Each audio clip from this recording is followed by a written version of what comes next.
Hello నమస్తే వనక్కం శశికాల్. మీరు చూస్తున్నారు Dasari study zone YouTube channel.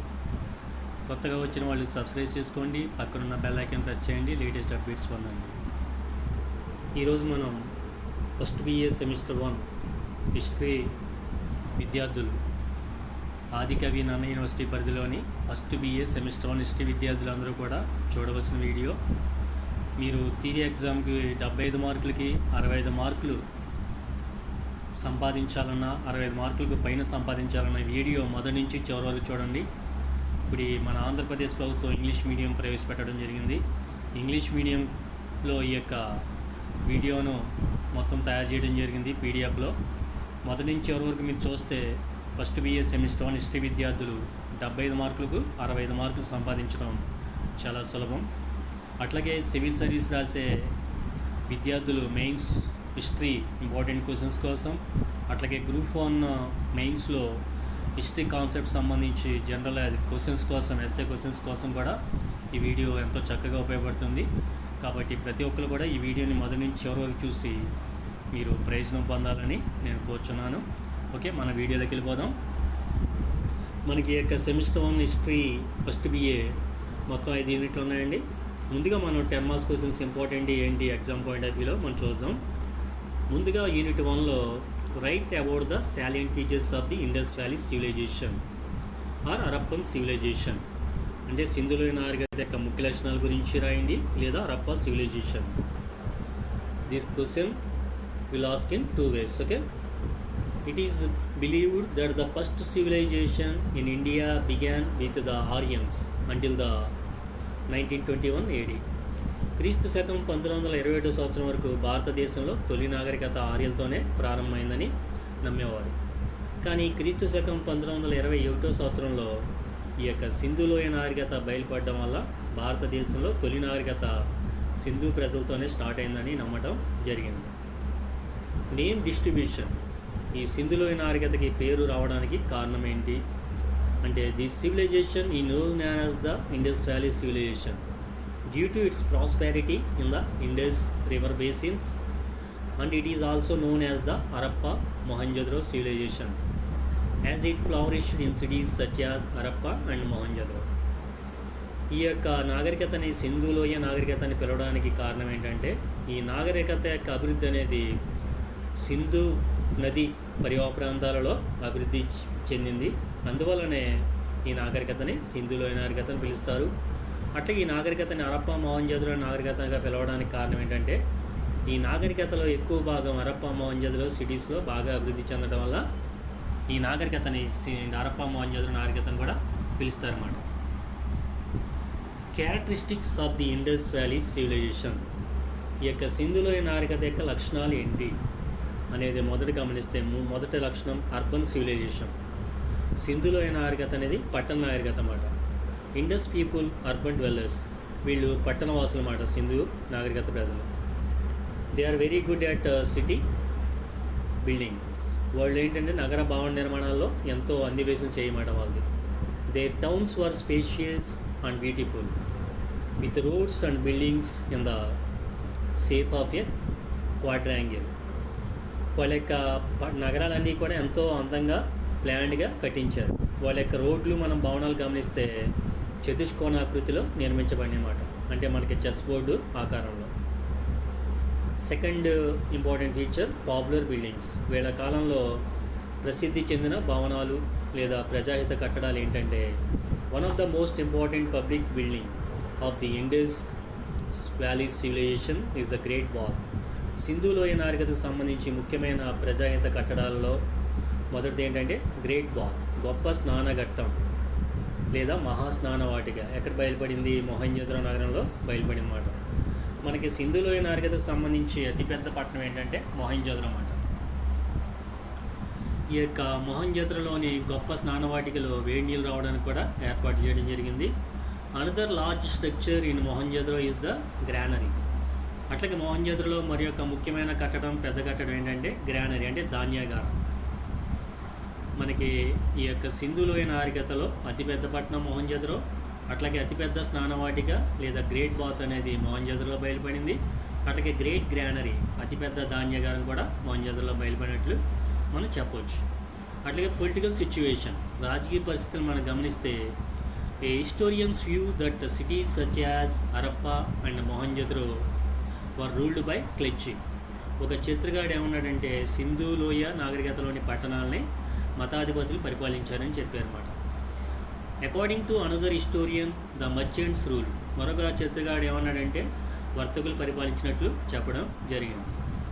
Next social conditions, సామాజిక పరిస్థితులు లేదా సాంఘిక పరిస్థితులు. Indus people lived in urban and rural areas. Cultivated crops include rice, wheat and barley. ఈ యొక్క సింధు ప్రజలు మనకి ఎక్కువగా పట్టణాల్లో నివసించేవారు, అట్లాగే కొంతమంది గ్రామాల్లో కూడా నివసించేవారు. వీళ్ళు పండించిన పంటలు ఏంటంటే మనకి వరి, గోధుమ, బార్లీ పంటలు పండించేవారు. ఈ యొక్క సామాజిక పరిస్థితుల్లో మనకి డైట్, వాళ్ళ యొక్క ముఖ్యమైన ఆహారం ఏంటంటే వీట్ అంటే గోధుమ, బార్లీ, మిల్క్ పాలు, అట్లాగే డేట్స్ అంటే ఖర్జూరం, అట్లాగే మాంసం, అట్లాగే యాండ్ పోర్క్ అంటే చీమ పంది మాంసం, అట్లాగే చేపలు. ఇవన్నీ కూడా వాళ్ళ ముఖ్యమైన ఆహారంలో ఉండేమాట. అట్లాగే వాళ్ళు పెంచుకున్న జంతువులు, డొమెస్టికేటెడ్ యానిమల్స్ ఏంటంటే కౌ అంటే ఆవు, ఎద్దు, అట్లాగే గొర్రె, కుక్క, చికెన్ అంటే కోడి మొదలైనమాట వాళ్ళు పెంచుకోవడం జరిగిందన్నమాట. Next they did not know about horse. సింధు లోయ ప్రజలకి తెలియని జంతువు ఏంటంటే గుర్రం అన్నమాట. Next jewellery, both men and women wear jewellery. స్త్రీ పురుషులు ఇరువురు కూడా ఆభరణాలను ధరించేవారు. Wearing necklaces, rings and bracelets. వాళ్ళు ఏం చేసేవారు, ఉంగరాలు ధరించేవారు, కంఠాభరణాలని ధరించేవారు. ఓకే, అట్లాగే క్లాతింగ్, వాళ్ళు ధరించిన దుస్తులు ఏంటంటే wearing garments made of yarn and wool. వాళ్ళు ఉన్నితోనూ నూలుతోనూ తయారు చేసిన దుస్తుల్ని ధరించేవారు అనమాట. ఆర్నమెంటల్ లో, వాళ్ళు ఆభరణాలు ఏం ధరించేవారండి ఎక్కువగా. The Indus people are ornamental lovers. వాళ్ళు ఎక్కువగా ఆభరణాలని ఇష్టపడేవారు అనమాట. Men use it to grow hair. వాళ్ళు ఏంటంటే పురుషులు ఎక్కువగా జుట్టుని పెంచుకోవడానికి ఇష్టపడేవారు. Women are usually weavers. అట్లాగే సమ్ ఆర్ నాటెడ్. పురుషులు, స్త్రీలు కూడా ఈ యొక్క ఉన్నితో నూలుతో చేసిన దుస్తుల్ని ధరించడం జరిగేది అనమాట. Next household utensils. వాళ్ళు గృహోపకరంగా వాడే పాత్రలు ఏంటంటే they used utensils made mostly of copper, bronze, porcelain and earthenware. వాళ్ళు ఎక్కువగా రాగితోనూ కంచుతోనూ తయారు చేసిన పాత్రల్ని ఉపయోగించేవారు అనమాట. నెక్స్ట్ వీళ్ళ కాలం నాటి వినోదాలు ఏంటి, entertainments, music, dance, hunting, dice, chess, bull fighting etcetera. వీళ్ళ కాలంలో సంగీతం, నాట్యం, అట్లాగే వేట, అట్లాగే చదరంగం, అట్లాగే ఎద్దుల పందాలని ముఖ్యమైన వినోదాలుగా మనం చెప్పొచ్చు. Next weapons.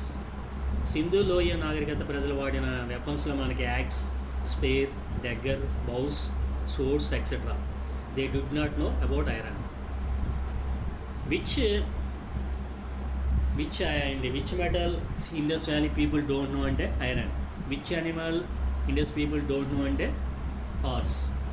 వీళ్ళు ఏంటంటే గొడ్డలి, అట్లాగే విల్లంబులు, కత్తుల్ని ఎక్కువగా ఉపయోగించారు అనమాట. వీళ్ళకి తెలియని లోహం ఏంటంటే ఐరన్. అట్లాగే ఎకనామిక్ కండిషన్స్. సింధు లోయ నాగరికత కాలం అంటే ఎలాగే ఎకనామిక్ కండిషన్స్లో bullock cards like wagons. Bullock cards అంటే ఎద్దుల బళ్ళు అన్నమాట. వాటినే ఇక్కా బళ్ళు అంటారు. అట్లాగే boats and means of transport. అట్లాగే పడవలు కూడా వీళ్ళ కాలంలో ముఖ్యమైన ప్రయాణ సాధనాలుగా మనం చెప్పొచ్చు.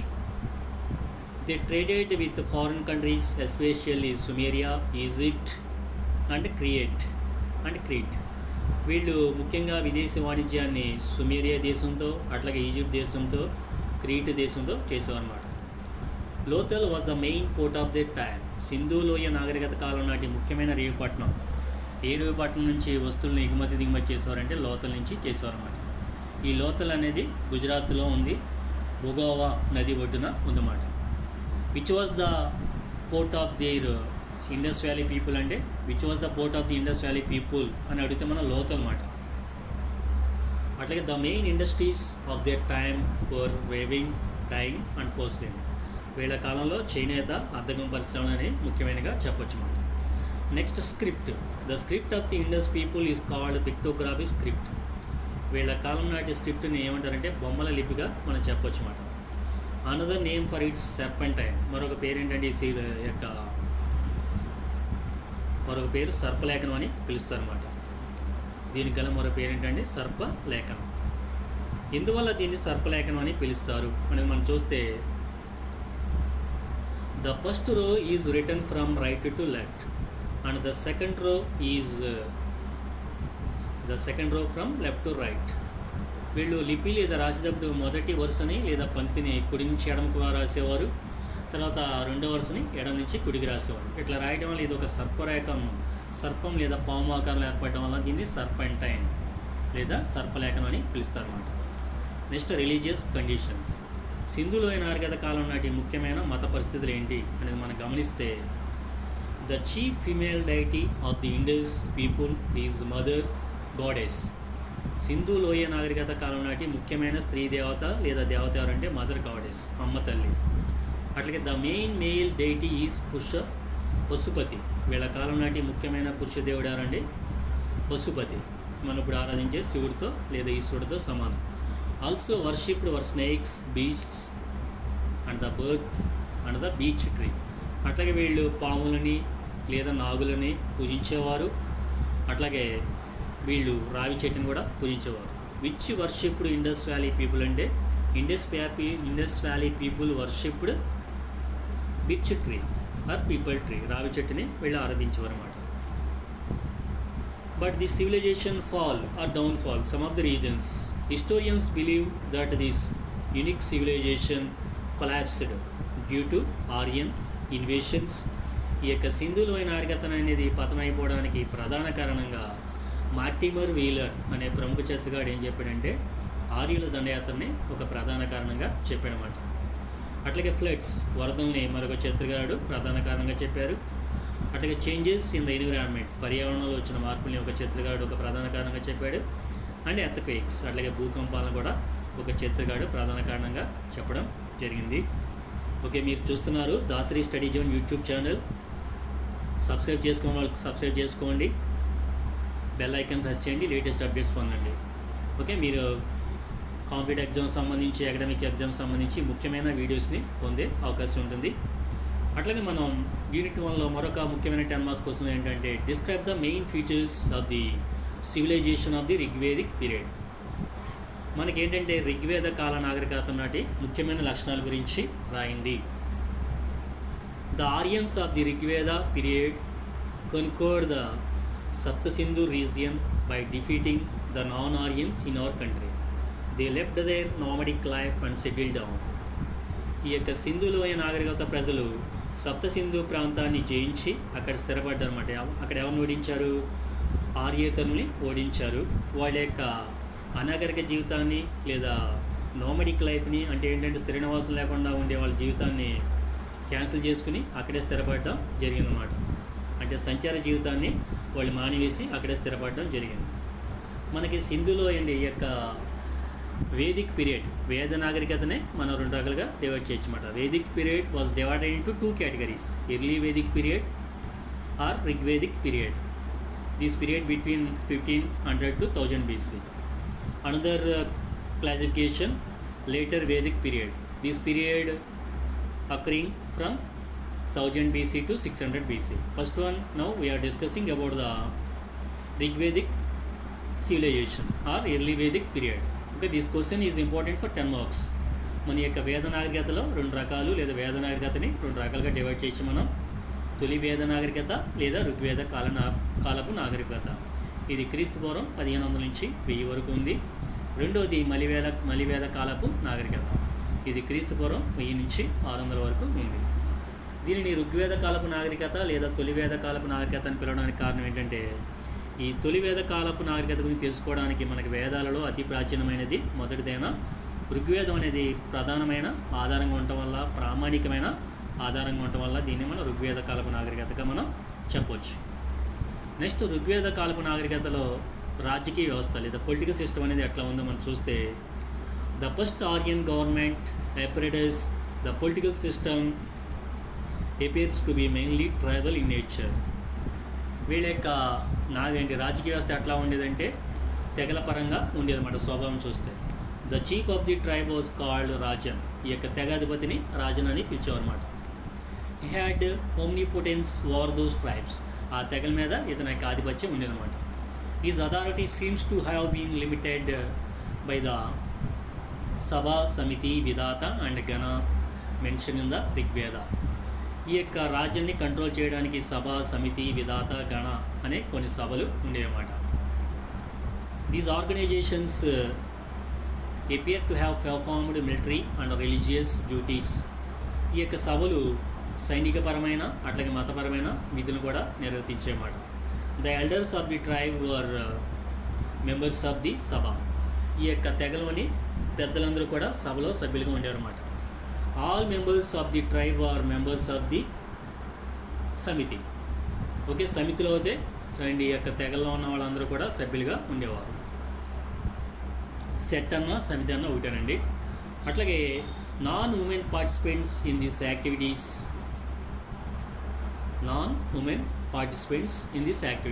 అంటే ఉమెన్లు పాల్గొనేవారు కాదు. ద సభ అండ్ ద సమితి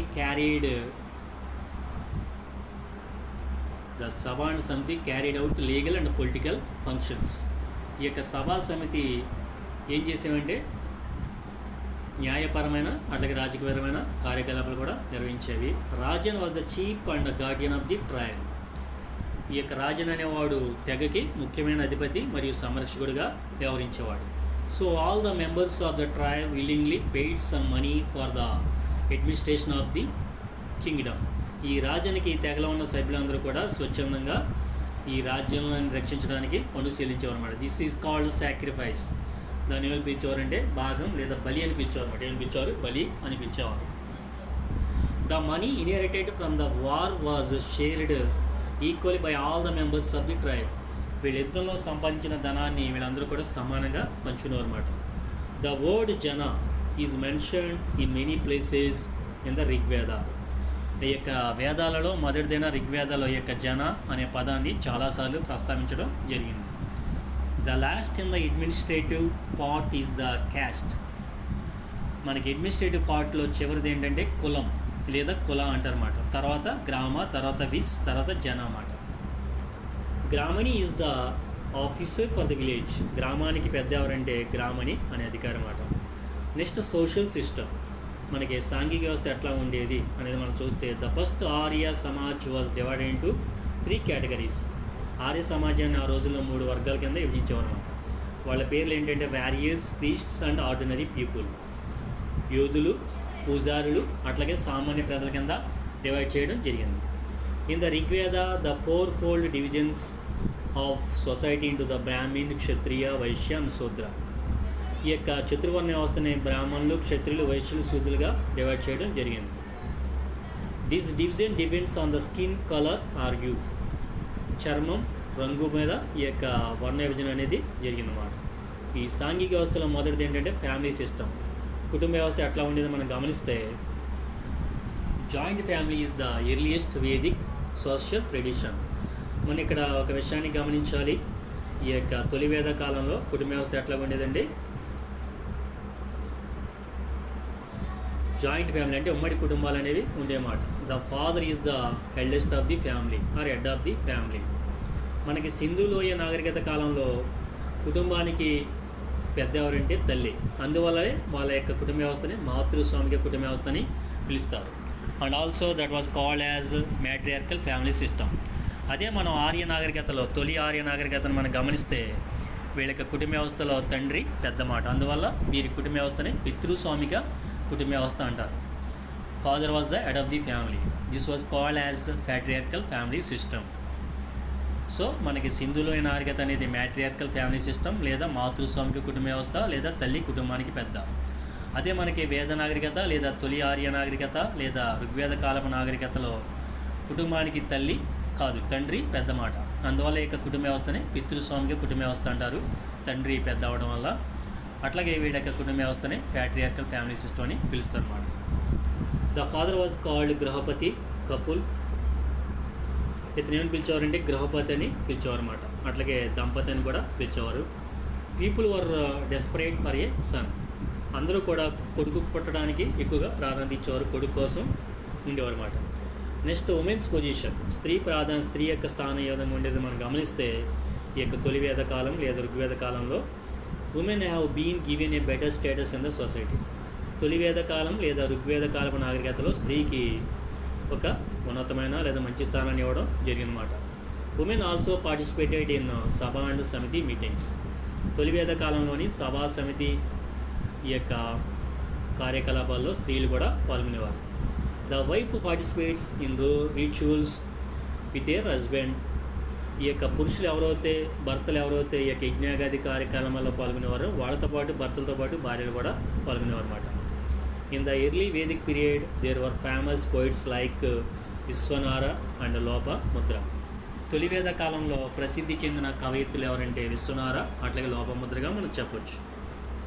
అట్లాగే రిచువల్స్, వీళ్ళ కాలంలో నిర్వహించే మతపరమైన కార్యకలాపాలు మనకి చెప్పాలంటే పోలోగమి was practised in అప్లిషెంట్ families.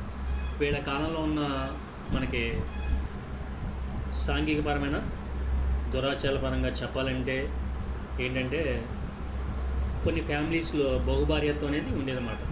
No child marriages, బాల్య వివాహాలు అనేవి లేవు.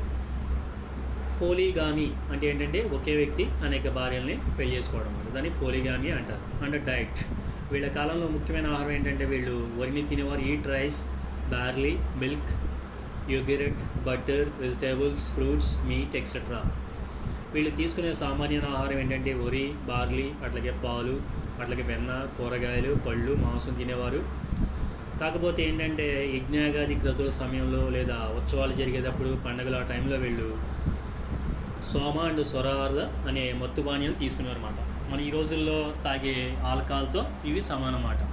ఈ యొక్క తొలివేద కాలంలో లేదా ఋగ్వేద కాలపు నాగరికతలో యజ్ఞాగాది క్రతులు జరిగే సమయంలో ముఖ్యమైన విందులు వినోదాలు జరిగేటప్పుడు వీళ్ళు సోమ స్వర అనే మత్తు పానీయం తీసుకునేవారు. ముఖ్యంగా సోమాని సేవించేవారు అన్నమాట.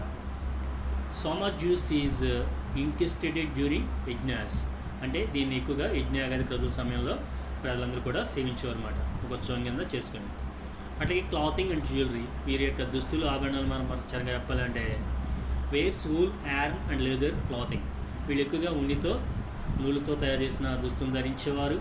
అట్లాగే ఆభరణాలు ధరించేవారు. అట్లాగే నెక్లెసెస్, బ్రాస్లెట్స్ పురుషులు స్త్రీలు కూడా ధరించేవారు అన్నమాట. కంఠాభరణాలు, ఓకే, ఇట్లాంటి వాళ్ళ ఆభరణాలు కూడా ధరించడం జరిగేది. ఋగ్వేద కాలపు నాగరికతలో మనకి ఎంటర్టైన్మెంట్స్ లేదా వినోదాల పరంగా చెప్పాలంటే మనకి గుర్రపు పందాలు, అట్లాగే రథ పందాలు, అట్లాగే మనకి chess, music, dance are the main ప్యాస్టైమ్స్గా చెప్పవచ్చు అన్నమాట. తొలివేద కాలంలో మనకి గుర్రపు పందాలని, అట్లాగే రథపు పందాలని, అట్లాగే చదరంగాన్ని, సంగీతాన్ని, నృత్యాన్ని ముఖ్యమైన వినోదాలుగా మనం చెప్పవచ్చు అన్నమాట. Next economy. తొలివేద కాలపు నాగరికతలో ఉన్న ఎకానమీని మనం గమనిస్తే their economy is a combination of animal husbandry and basic agriculture. తొలివేద కాలపు నాగరికత అనేది పశుపోషణ మీద ఆధారమైన ఆర్థిక వ్యవస్థగా మనం చెప్పవచ్చు అన్నమాట. అట్లాగే వీళ్ళ వ్యవసాయం కూడా చేసేవారని మనం చెప్పవచ్చు. The early Aryans were largely involved in animal husbandry. ఈ తొలివేద నాగరికత కాలంలో లేదా ఋగ్వేద కాలపు నాగరికతలో ఎక్కువ మంది పశుపోషణ మీద ఆధారపడి ఉండేవారు. And many of the references to as seem to have been due to cattle wars. వీళ్ళ కాలంలో తొలివేద కాలంలో లేదా ఋగ్వేద కాలపు నాగరికతలో గోవుల కోసం యుద్ధాలు జరిగాయన్నమాట. ఇప్పుడు మనకి పొలాలు లేదా ఆస్తులు, బంగారం, వెండి, మనీ ఎక్కువ ఉన్న వాళ్ళని కోటీశ్వరుగా చెప్పేవారు, ధనవంతులుగా చెబుతాం మనం. కానీ తొలివేద కాలపు నాగరికతలో లేదా ఋగ్వేద కాలంలో ఎవరైతే గోవులు లేదా ఆవులు ఎక్కువ కలిగి ఉంటారో అట్లాంటి వాళ్ళని ధనవంతుడిగా చెప్పేవారు. అందువల్ల ఏంటంటే ఈ యొక్క గోవుల కోసం యుద్ధాలు కూడా జరిగాయన్నమాట.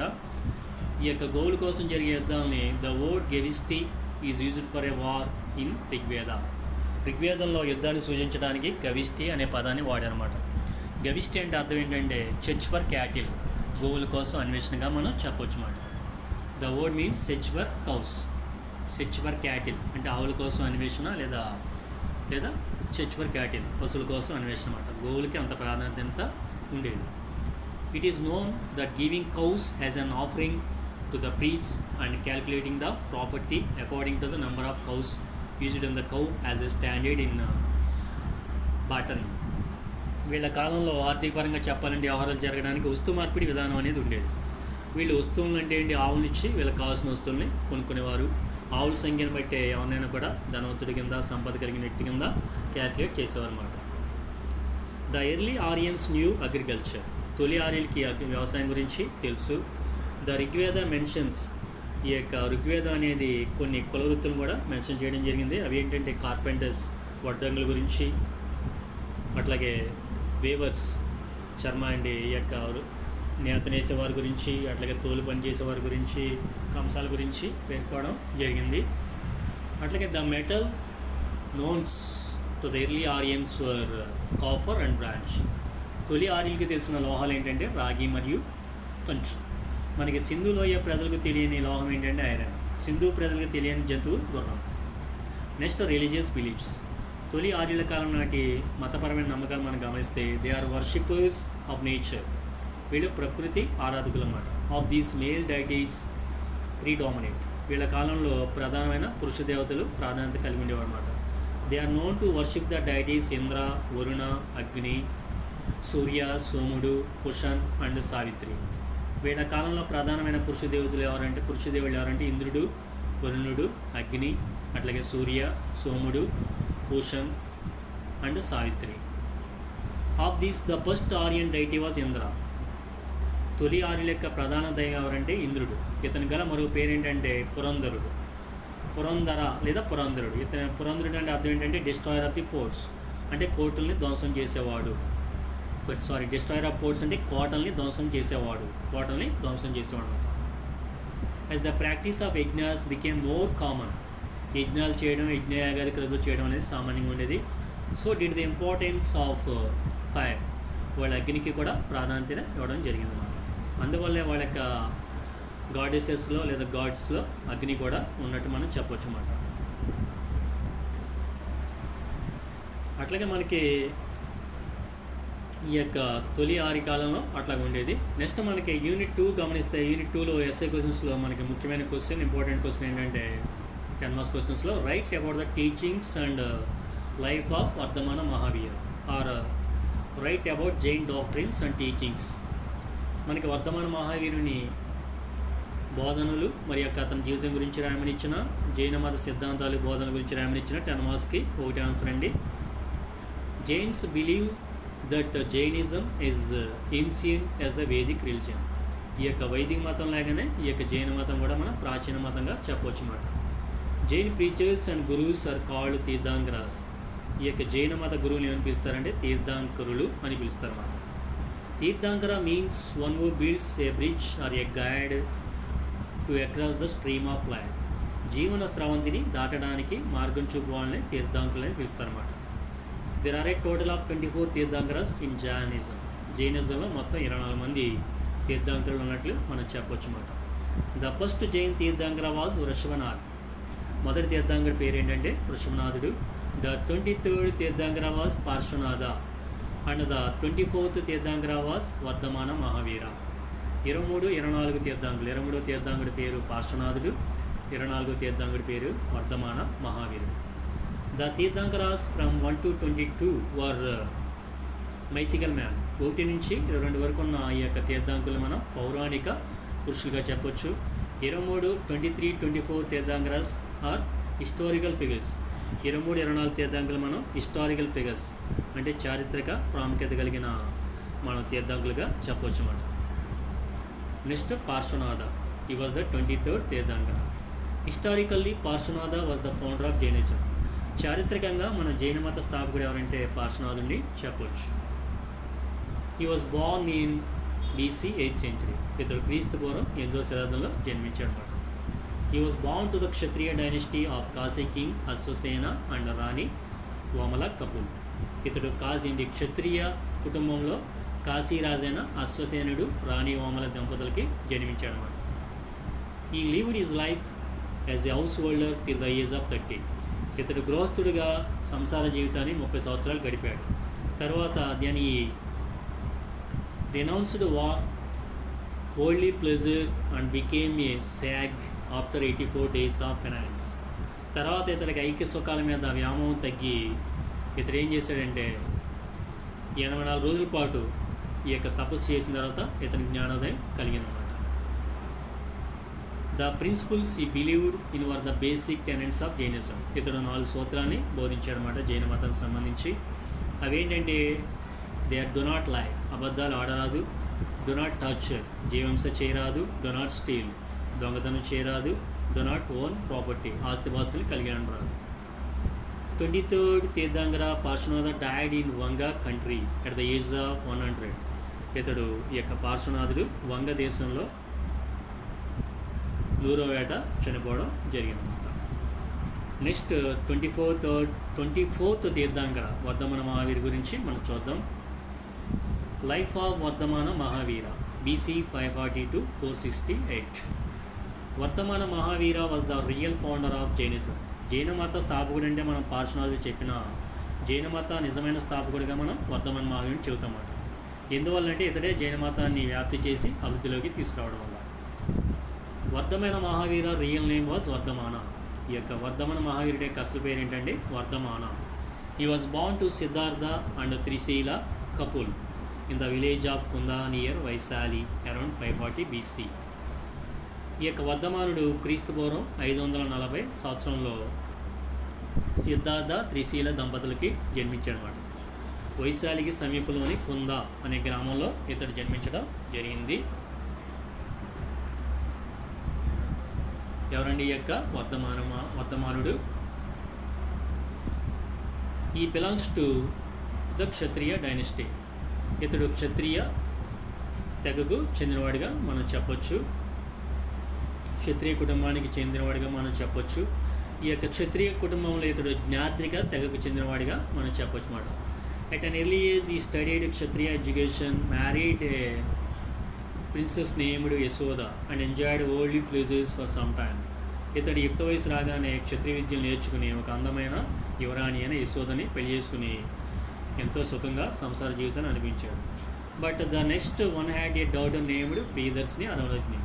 వీళ్ళకి ఒక కుమార్తె కలిగిన ఆమె పేరు ఏంటంటే ప్రియదర్శిని లేదా Anojni. At the age of 30 Vardhamana realized that worldly life was impermanent and became a monk to find the way to salvation. ఇతనికి కుమార్తె కలిగిన తర్వాత ఇతనికి యొక్క సంసార సుఖాల మీద వ్యామోహం తగ్గిందన్నమాట. ఏది కూడా శాస్త్రం కాదని గ్రహించి ఇతడు ఇల్లు విడిచి వెళ్ళిపోయాడనమాట. ఇల్లు విడిచి వెళ్ళిపోయిన తర్వాత after 12 years of intense penance in సత్యాన్వేషణ at the age of 42 he attained enlightenment under a salar tree on the banks of the river Rujupalika near Jrumbika village. ఇతడు 30 సంవత్సరాల వయసులో ఇల్లు విడిచి వెళ్ళిపోయి 12 సంవత్సరాల పాటు కఠినమైన తపస్సు చేసి జృంబికా గ్రామ సమీపంలోని రుజుపాలిక నదీ తీరంలో ఇతడికి జ్ఞానోదయం అనేది కలిగిందన్నమాట. ఎవరికి యొక్క వర్ధమానుడికి. From then on Vardhamana became వర్ధమాన మహావీర. ఆ రోజు నుంచి వర్ధమానుడి కాస్త వర్ధమాన మహావీరుడిగా మారాడనమాట. Vardhamana Mahavira received the title of జీనుడు లేదా జీనా. వర్ధమాన మహావీరుడి యొక్క బిరుదు ఏంటంటే జీనుడు లేదా జీనా, కాన్కొరర్. అతనికి ఈ బిరుదు నుంచే ఈ మతానికి జైన మతం అనే పేరు వచ్చిందన్నమాట. His teachings are called Jainism. His disciples were called Jains. The next enlightened Mahavira visited the towns of Champa, Shravasti, Vaishali and Rajagriha in the northern Hindu countries and propagated the truth he had learned and formed the Jain community. ఇతడు జ్ఞానోదయం కలిగిన తర్వాత ఇతడు సంపాదించిన జ్ఞానాన్ని అనేక నగరాలైన చంపా, శ్రావస్తి, వైశాలి, రాజగృహ మొదలైన ఉత్తర భారతదేశం, హిందూ భారతదేశంలోని నగరాలన్నీ తిరిగి అతను నేర్చుకున్న సంపాదించిన జ్ఞానాన్ని బోధించి జైన మతస్థులందరినీ కూడా జైన సంఘంగా ఏర్పాటు చేయడం జరిగింది. చివరికి ఇతడు 72వ ఏట క్రీస్తుపూర్వం 468లో పాట్నాకు సమీపంలోని పావా అనే ప్రదేశంలో మరణించడం జరిగింది. ఇతడు క్రీస్తుపూర్వం 540లో వైశాలికి సమీపంలోని కుందా అనే గ్రామంలో జన్మించారు. క్రీస్తుపూర్వం 468లో 72వ ఏట పాట్నాకు సమీపంలోని పావా అనే ప్రదేశంలో చనిపోవడం జరిగిందన్నమాట. నెక్స్ట్ మనకి Jain doctrines or teachings of Vardhamana Mahavira. జైన మత సిద్ధాంతాలు ఏంటి లేదా వర్ధమాన మహావీరుడి యొక్క బోధనలు ఏంటి అనేది మనం గమనిస్తే జైన మత సిద్ధాంతాలన్నా వర్ధమాన మహావీరుని యొక్క బోధనలన్నా ఒకటేనండి. మొదటిది ఏంటంటే పంచవ్రతాస్ లేదా పంచవ్రతాలు. Vardhamana Mahavira added the 5th sutra called celibacy to the 4 sutras taught by Parshvanatha and made them into Panchavratas. మనకి 23వ తీర్థాంకుడు లేదా ఫౌండర్ ఆఫ్ జైనిజం, జైన మత స్థాపకుడు మరియు 23వ తీర్థాంకుడైన పార్శ్వనాథుడు బోధించిన 4 సూత్రాలకి వర్ధమాన మహావీరుడు బ్రహ్మచర్యం, అని ఒక 5వ సూత్రాన్ని చేర్చి వాటిని పంచవ్రతాలుగా మార్చాడనమాట. రెండోది ఏంటంటే త్రిరత్నాలు. దాంట్లో మొదటిది ఏంటంటే సమ్యక్ విశ్వాస్ లేదా రైట్ ఫెయిత్. అంటే సమ్యక్ విశ్వాస్, సరి అయిన విశ్వాసం లేదా సరి అయిన నమ్మకం అన్నమాట. Is the belief in the Tirthankaras and principles and indicates a correct attitude for the expectance of truth. అంటే తీర్థంకుల బోధన యందు మనకి నమ్మకం శ్రద్ధ కలిగి ఉండడాన్ని మనం సరి అయిన నమ్మకంగా మనం చెప్పొచ్చు. రైట్ ఫెయిత్ లేదా సమ్యక్ విశ్వాస్గా చెప్పొచ్చు. రెండోది ఏంటంటే సమ్యక్ జ్ఞాన్ లేదా రైట్ నాలెడ్జ్, సరి అయిన జ్ఞానం. మొదటిదేమో సరి అయిన నమ్మకం, రెండోదేమో సరి అయిన జ్ఞానం. Is the flawless understanding of the religious principles. అంటే తీర్థంకుల బోధనలోని మతపరమైన సూత్రాన్ని గ్రహించడాన్ని మనం సరి అయిన జ్ఞానంగా చెప్పొచ్చు అన్నమాట. మూడోది సమ్యక్ కర్మ లేదా రైట్ కండక్ట్, సరి అయిన ప్రవర్తన. Is abstaining from doing what is harmful, doing what is good. అంటే ఏది హానికరమైనది, ఏది మంచి అనేది తెలుసుకుని ప్రవర్తించడాన్ని మనం రైట్ కండక్ట్, సరి అయిన ప్రవర్తనగా మనం చెప్పొచ్చు అన్నమాట. మూడో సూత్రం ఏంటంటే సల్లేఖన వ్రత. The circumcision is the process of drying in the body by fasting and attaining death. అంటే జైన మతానికి సంబంధించి సల్లేఖన వ్రతం అనేది ఒక ముఖ్యమైన సిద్ధాంతం, ఒక పద్ధతిగా చెప్పొచ్చు. సల్లేఖన వ్రతం అంటే ఏంటంటే ఏ మనిషి అయితే తన యొక్క శరీరాన్ని ఉపవాసాల చేత శుష్కింపజేసి మరణాన్ని పొందుతాడో దాన్ని సల్లేఖన వ్రతంగా మనం చెప్పొచ్చు అన్నమాట. Chandragupta Maurya, the founder of the Mauryan empire, followed Bhadrabahu to Shravanabelagola in Karnataka during the last days of his reign, where he died after performing the Sallekhan Vrata. మనకి ఈ యొక్క మౌర్య సామ్రాజ్య స్థాపకుడైన చంద్రగుప్త మౌర్యుడు అతని పరిపాలన కాలంగా మన క్రీస్తుపూర్వం 321 నుంచి 297గా చెప్పొచ్చు అన్నమాట. అతడు తన పరిపాలనా కాలపు చివరి రోజుల్లో సల్లేఖన వ్రతాన్ని భద్రబాహుని ఆశ్రయించి జైన మతాచార్యుడైన భద్రబాహుని అనుసరించి కర్ణాటకలోని శ్రావణబెళగొలకి వెళ్ళి అక్కడ ఈ యొక్క సల్లేఖన వ్రతాన్ని ఆచరించి చనిపోవడం జరిగిందన్నమాట. ఎవరండి? ఈ యొక్క చంద్రగుప్త మౌర్యుడు అన్నమాట. జైనం అండి, మౌర్య సామ్రాజ్య స్థాపకుడైన చంద్రగుప్త మౌర్యుడు. Next pure manners or solitude. అంటే శుద్ధశీల లేదా కేవలావస్థ. ఇది కూడా జైన మతానికి సంబంధించిన ఒక సూత్రంగా మనం చెప్పవచ్చు అన్నమాట. Nirvana is the eternal bliss without sorrow. This is called pure or pure manners or solitude. Jain scriptures are called limbs. మనకి జైన మతానికి సంబంధించి మరొక సూత్రం ఏంటంటే శుద్ధశీల లేదా కేవలావస్థ. మోక్షం అనేది దుఃఖావేశంలోని కేవలావస్థ అన్నమాట. దీన్నే శుద్ధశీల లేదా కేవలావస్థ అంటారు. ప్రతి మతస్థుడు కూడా మోక్షాన్ని సంపాదించడానికి పొందడానికి ప్రయత్నిస్తారన్నమాట. హిందువు అయినా, జైనుడైనా, క్రైస్తవుడైనా, ఎవరైనా కూడా. ఈ యొక్క జైన మత గ్రంథాలని అంగాలు అని పిలుస్తారు. ఇవి 12 ఉండటం వల్ల వీటిని ఏమని పిలుస్తారంటే ద్వాదశ అంగాలు. ద్వా అంటే 2, దశ అంటే 10. 12 ఉండటం వల్ల వీటిని ద్వాదశ అంగాలు అని పిలుస్తారు. లేదా the main books are called, the main sacred books of the Jainism work was called as Angas or Dvadasha Angas. Kings who embraced Jainism. ఈ యొక్క జైన మతాన్ని ఆచరించిన వాళ్ళు ఎవరు? రాజులంటే ఆర్యాంక బింబిసార, ఆర్యాంక వంశానికి చెందిన బింబిసారుడు, అట్లాగే చంద్రగుప్త మౌర్యుడు మౌర్య సామ్రాజ్య స్థాపకుడు, అట్లాగే మౌర్యన్ రూలర్ సంప్రతి, అట్లాగే మరొక మౌర్య పాలకుడైన సంప్రతి. ఈ యొక్క సంప్రతిని జైన అశోక అని పిలుస్తారన్నమాట. బౌద్ధ మతానికి అశోకుడు ఎటువంటి సేవ చేసి ఎంత ప్రసిద్ధి చెందాడో అట్లాగే జైన మత అభివృద్ధి వ్యాప్తి కోసం మౌర్య పాలకుడైన సంప్రతి కూడా అటువంటి సేవ చేయడం వల్ల ఇతన్ని జైన అశోక అని పిలుస్తారన్నమాట.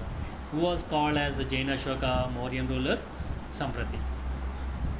And also Kalinga ruler Kharavela and Badami rulers also embraced the Jainism. ఈ యొక్క జైన మతాన్ని మనకి బాదామి పాలకులు అట్లాగే కళింగ పాలకులు కూడా ఆదరించడం జరిగిందన్నమాట. Next influence of Jainism on Indian culture. ఈ యొక్క భారతీయ సంస్కృతి మీద జైన మతం చూపించిన ప్రభావాన్ని మనం గమనిస్తే Jainism was the first to plaque down the dangerous caste system in Indian society. భారతదేశంలోని కుల వ్యవస్థ మీద మొదటిగా ధ్వజమెత్తిన పోరాడిన మతంగా మనం జైన మతాన్ని చెప్పవచ్చు అన్నమాట. అట్లాగే యజ్ఞయాగాది rituals in Vedic religions frustrated by the luxuries. యజ్ఞయాగాది క్రతువును కూడా ఇది నిరసించడం జరిగిందన్నమాట. కన్క్లూజన్, ముగింపు చెప్పాలంటే Jainism as described about decline rapidly as it spread widely and spread. Jaina మతం ఎంత త్వరగా వ్యాప్తి చెందిందో అంత త్వరగా పతనమైపోవడం జరిగింది. ఏది ఏమైనప్పటికీ మనకి సెకండ్ యూనిట్లో ఈ యొక్క జైన మతం గురించి ఇంపార్టెంట్ క్వశ్చన్ వచ్చే అవకాశం ఉందన్నమాట. జైన మతం గురించి లేదా జైనిజం గురించి. అట్లాగే యూనిట్ 2లో మరొక రిలీజియన్ బుద్ధిజం గురించి మనం చూద్దాం. Write about the life and teachings of Gautama Buddha or write about the doctrines teachings of Buddhism. అంటే గౌతమ బుద్ధుని యొక్క జీవితము మరియు బోధనల గురించి రాయడనిచ్చిన, బౌద్ధ మత సిద్ధాంతాలు మరియు బోధనల గురించి రాయడనిచ్చిన ఒకటే ఆన్సర్ అండి. Gautam Buddha was a great man who always sought to liberate mankind with the highest feelings of love, compassion and truth, full of hatred and lust. ఈ యొక్క మానవాళి ఎప్పుడు కూడా రాగద్వేషాలతో ఎప్పుడు మానవాళంతా కూడా రగిలిపోతూ ఉండేవారు అన్నమాట. అట్లాంటి సమయంలో మనుషులకి శాంతిని ప్రసాదించడానికి ఉద్భవించిన మనిషిగా మనం గౌతమ బుద్ధుని చెప్పొచ్చు అన్నమాట. ఈ గౌతమ బుద్ధుడిని కొంతమంది చరిత్రకారులు కొన్ని రకాలుగా వర్ణించడం జరిగింది. గౌతమ బుద్ధుడిని మనం చూస్తే ఎడ్విన్ ఆర్నాల్డ్ గౌతమ బుద్ధుడిని ఏషియన్ టార్చ్, ఆసియా జ్యోతిగా కీర్తించారు. అట్లాగే Shrimati Rhys David hailed as world torch. Gautama బుద్ధుడిని ఎడ్విన్ ఆర్నాల్డ్ ఆసియా జ్యోతి అని కీర్తిస్తే శ్రీమతి రైస్ డేవిడ్స్ ప్రపంచ జ్యోతిగా కీర్తించారన్నమాట. Next life of Gautam Buddha 563 to 483 BC. Gautam Buddha was the founder of Buddhism. His real name was Siddhartha. He was born in 563 BC in the village of Rumindai in the Lumini forest in Nepal to Mayadevi Suddhodana, who ruled Kapilavastu రాజ్యాన్ని పరిపాలించే ఈ యొక్క శుద్ధోధనుడు మాయాదేవి దంపతులకు జన్మించిన వాడే ఈ యొక్క గౌతమ బుద్ధుడు. ఇతనికి అసలు పేరు ఏంటంటే సిద్ధార్థ లేదా సిద్ధార్థుడు. ఇతడు పుట్టిన 7 రోజుకే ఇతని యొక్క తల్లి చనిపోయింది. అందువల్ల ఇతన్ని సవతి తల్లి పెంచడం జరిగింది. ఆమె పేరు ఏంటంటే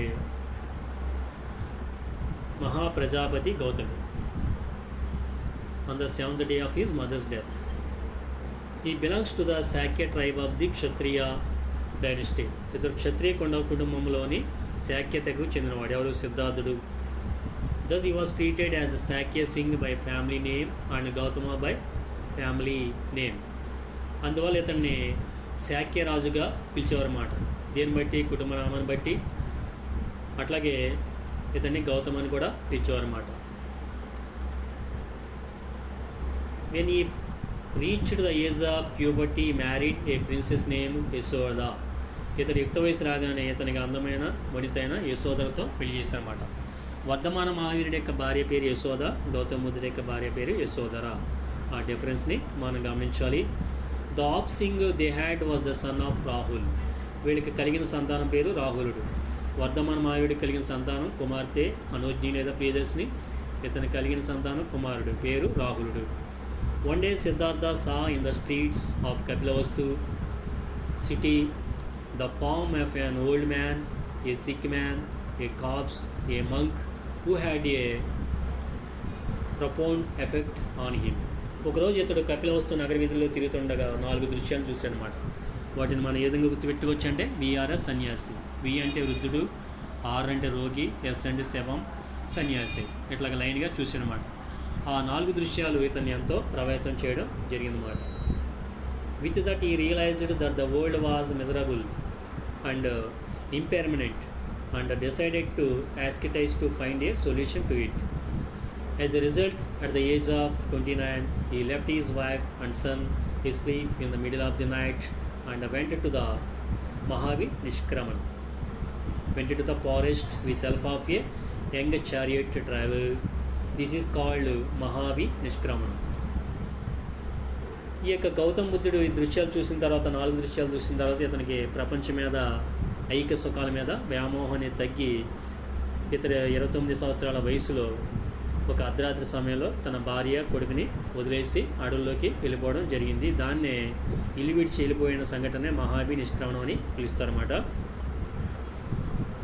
in this quest for truth he first served with Brahmin scholars in the palace and studied the Vedas. ముందర ఏం చేశాడంటే బ్రాహ్మణ గురువుల దగ్గర వేదాల్ని శుశ్రూష చేయడం జరిగింది. He went to the next Urvila and practised yoga until the body was dry. తర్వాత ఉర్విలా వెళ్ళి అక్కడ మళ్ళీ తపస్సు చేయడం జరిగిందన్నమాట జ్ఞానోదయం పొందే వరకు. Finally attained yoga until the body was dry. ఇతడు ఫైనల్గా యోగా చేసి జ్ఞానాన్ని పొందడం జరిగింది. ఇక్కడ ఐ అంటే అండి ఈ అండి ఫార్వర్డ్గా రావడం జరిగింది. ఐ అంటే he went to the next. But they did not satisfy him. అయినప్పటికీ అతనికి జ్ఞానోదయం కలగలేదు. He finally attained enlightenment after meditating for 40 days on the peepal tree in Gaya. ఇతడు బోధిగ్రహలోని బోధి వృక్షం లేదా రావి చెట్టు కింద 40 రోజుల పాటు ధ్యానోదయం చేసిన తర్వాత గయ కాస్త బుద్ధగయగా మారింది. దీన్నే బోధి వృక్షం అని పిలవడం జరిగింది. ఈ సంఘటన మనం సంబోధి అని పిలుస్తామాట. అదేంటండి గౌతమ బుద్ధుడు 40 రోజులు ధ్యానం చేసిన తర్వాత ఇతనికి జ్ఞానోదయం కలిగినట్లు మనం చెప్పొచ్చండి. ఎవరు? గౌతమ బుద్ధుడు మాట. నెక్స్ట్ గౌతమ బుద్ధుడు ఇలాగ జ్ఞానోదయం చేసిన తర్వాత ఏ విధంగా జ్ఞానం సంపాదించాడు అనేది మనం గమనిద్దాం.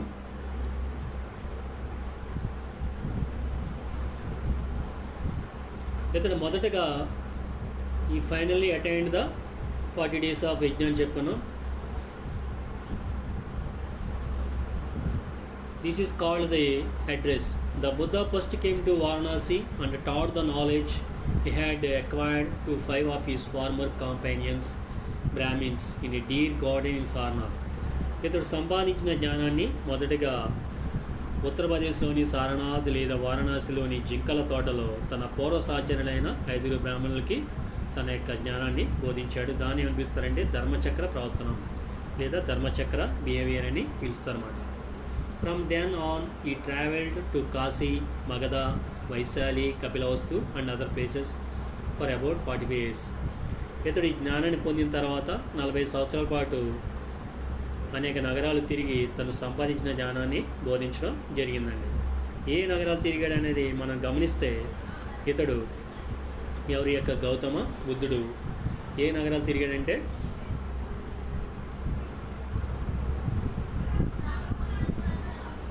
సారనాథ్, కాశీ, అట్లాగే మగధ, వైశాలి, కపిలవస్తు మొదలైన నగరాల్ని 40 సంవత్సరాలు తిరిగి ఇతను పొందిన జ్ఞానాన్ని వాళ్ళకి బోధించడం జరిగిందన్నమాట. ఈ దస్ గెయిన్డ్ థౌజండ్స్ ఆఫ్ డిసిబుల్. కొన్ని వేల మంది శిష్యుల్ని సంపాదించాడు. And formed A community. ఇట్లా వేల మంది శిష్యులను ఒక సంఘంగా ఏర్పాటు చేయడం జరిగింది, ఒక బౌద్ధ సంఘంగా. Of all whom died in the city of Kusi in his 80s 483. ఇతడు 80 సంవత్సరాల వయసులో క్రీస్తుపూర్వం 483లో కుసి అనే ప్రదేశంలో చనిపోవడం జరిగింది. ఇతడు పుట్టింది క్రీస్తుపూర్వం 563లో నేపాల్లోని లుంబినీవాడలోని రుంబెందాయ్ అనే గ్రామంలో పుట్టాడు. క్రీస్తుపూర్వం 483లో 80 చనిపోవడం జరిగిందన్నమాట. దీన్ని మనం మహాపరినిర్యాణం అని పిలుస్తామన్నమాట, గౌతమ బుద్ధుడు చనిపోయిన దానికి.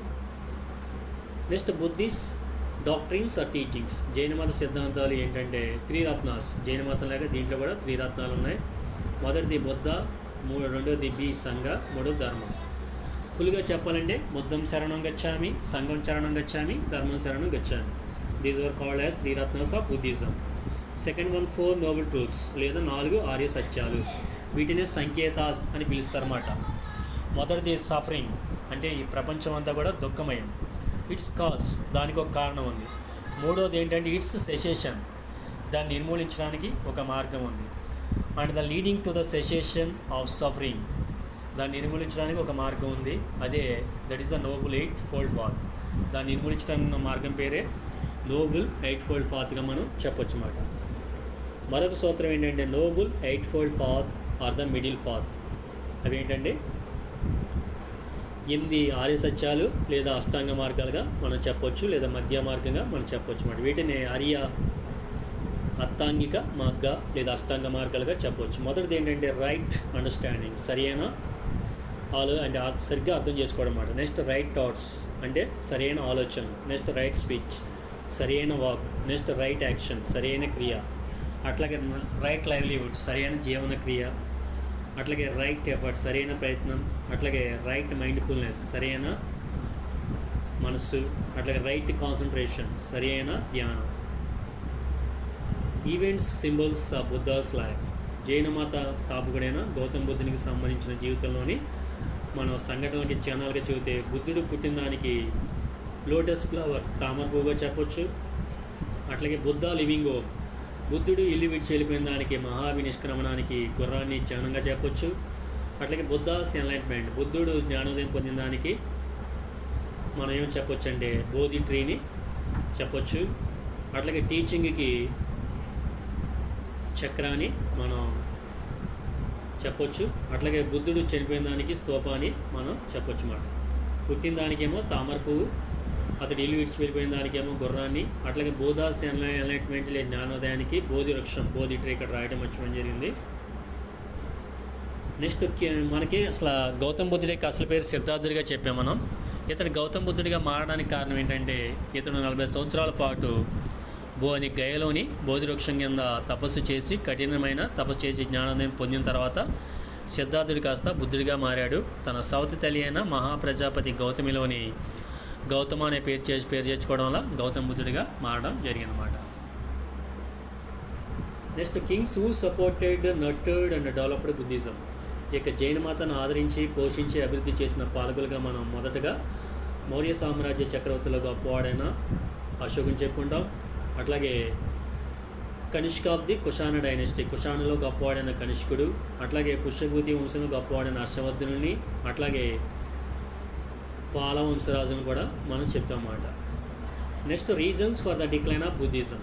ఇట్లాంటి బౌద్ధ మతం పతనమైపోవడానికి కారణం ఏంటి? యూజ్ ఆఫ్ సాంస్క్రిట్ లాంగ్వేజ్, సంస్కృత భాషని ఉపయోగించడం. రెండోది inviting women into the Buddhist community, Buddha సంఘాలు సమావేశాల్లోకి స్త్రీలను ఆహ్వానించడం. అట్లాగే వైదిక భూమ్ ఎక్సెట్రా, వైదిక మత విజృంభణ కూడా ఒక కారణంగా మనం చెప్పొచ్చు. Next conclusion. However, Buddhism, which dates back to the 6th century BC, was well received not only in the country but also abroad, Ceylon, Burma, etc. ఈ యొక్క బౌద్ధ మతం అనేది మన దేశంలోనే కాకుండా పొరుగు దేశాలకు కూడా వ్యాప్తి జరిగి ప్రచారంలోకి వెళ్ళడం జరిగింది. ఈ విధంగా మనం జైన మతం, బౌద్ధ మతాన్ని యూనిట్ 2లో ఇంపార్టెంట్ 10 మార్క్స్ క్వశ్చన్స్గా మనం చెప్పవచ్చు. నెక్స్ట్ మనకి యూనిట్ 2లో మరొక ఇంపార్టెంట్ క్వశ్చన్ ఏంటంటే write about the Mauryan administration, మౌర్యుల యొక్క పరిపాలనా విధానం గురించి రాయండి. Important sources for the Mauryan administration, మౌర్యుల యొక్క పరిపాలన గురించి తెలుసుకోవడానికి ముఖ్యమైన ఆధారాలు అశోక ఇన్స్క్రిప్షన్స్, అశోకుని శాసనాలు, మెగస్తనీస్ చేత రాయబడిన ఇండికా. అట్లాగే the economics of Kautilya, Kautilya చేత రాయబడిన అర్థశాస్త్రం. Kautilya and Chandragupta Maurya were the producers of the Mauryan administration. Maurya సామ్రాజ్య నిర్మాతలుగా మనం ఈ యొక్క కౌటిల్యుని మనం చెప్పొచ్చు. అట్లాగే చంద్రగుప్త మౌర్యుని చెప్పొచ్చు. కౌటిల్యుని, చంద్రగుప్త మౌర్యుని మౌర్య సామ్రాజ్య నిర్మాతలుగా మనం చెప్పొచ్చు. It was Ashoka who made some changes to it. ఇట్లాంటి మౌర్య పరిపాలన విధానాన్ని అశోకుడు కొన్ని మార్పులతో మెరుగుదిద్దడం జరిగింది. మొదటిది సెంట్రల్ గవర్నమెంట్, కేంద్ర ప్రభుత్వం. దాంట్లో ఎంపరర్ లేదా చక్రవర్తి, sovereign emperor of the kingdom, చక్రవర్తి సార్వభౌమాధికారి మాట. ఈజ్ ద సుప్రీం జడ్జ్, అతనే అత్యున్నత న్యాయాధికారి. ఈజ్ మేట్ ఇన్స్క్రిప్షన్, అతని మాటే ఇంకా ఫైనల్ మాట, అత్యున్నత మా శాసనం మాట.